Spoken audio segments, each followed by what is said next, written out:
প্রতীকের বিশেষ দিনটিকে আরও বিশেষ করে দিলেন অভিনেত্রী সোনামণি সাহা। এক ফ্রেমবন্দি ফের একবার প্রতীক এবং সোনামণি। ফের একবার জল্পনা শুরু হলো দুজনের প্রেমের। তবে কি সত্যি প্রেম করছেন দুজনে? 6 মার্চ দিনটি ছিল টেলিপাড়ার জনপ্রিয় অভিনেতা প্রতীক সেনের জন্মদিন। প্রতীকের জন্মদিনে কখন আসবে সোনামণির পোস্ট প্রতীককে নিয়ে, সেই অপেক্ষারত ছিল সকল সোনামণি এবং প্রতীক ভক্তেরা। অবশেষে নিজের স্টোরিতে প্রতীকের ছবি শেয়ার করে প্রতীককে জন্মদিনের শুভেচ্ছা জানান অভিনেত্রী সোনামণি। সোনামণির এই একটা পোস্টে বেজায় খুশি হন সকল সোনামণি এবং প্রতীক ভক্তেরা।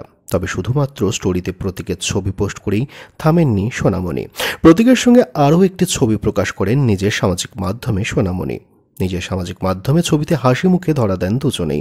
সোনামণির কাঁধে হাত রেখে সোনামণির নিজস্বীতে ধরা দেন বার্থডে বয় প্রতীক সেন। এমনিতেই জন্মদিন, তাই স্বভাবতই খুশি ছিলেন প্রতীক। তার উপরে এই বিশেষ দিনটিতে সোনামণিকে কাছে পেয়ে যে প্রতীকের দিনটা আরও বিশেষ হয়ে গেছে তা কিন্তু তার মুখে লেগে থাকা হাসি ব্যক্ত করে দিচ্ছে।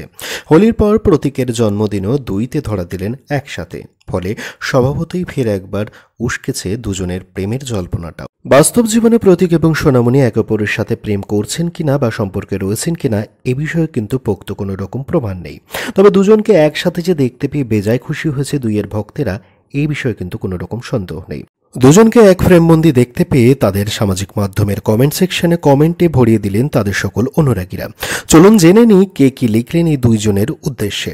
কেউ কমেন্ট করলেন, আমাদের রাত জাগা সার্থক হয়েছে। কেউ লিখলেন, খুব খুব খুশি হয়েছি, অসংখ্য ধন্যবাদ তোমাদের, তোমরা এমনই হাসি খুশি থেকো সবসময়। কেউ লিখলেন, এভাবেই হাসি খুশিতে কাটাও দিনগুলো ভাই তোমরা দুজনে। কেউ তো দুজনকে একসঙ্গে দেখতে পেরে এতটাই খুশি হয়ে গেছেন যে তিনি লিখে বসলেন, আমি কিন্তু কাঁদছি না।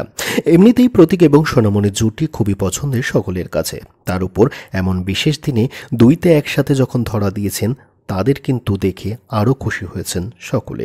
সবশেষে জন্মদিনের শুভেচ্ছা প্রতীককে, এবং ভালো থাকুক প্রতীক এবং অসংখ্য ভালো কাজ আমাদের উপহার দিক সে। এ বিশেষ দিনে এমনটাই প্রার্থনা করি আমরা তার জন্য। প্রতীক এবং সোনামণিকে একসঙ্গে আপনাদের কেমন লাগে সেটি কিন্তু আপনারা জানাতে ভুলবেন না কমেন্ট সেকশনে কমেন্টের মাধ্যমে।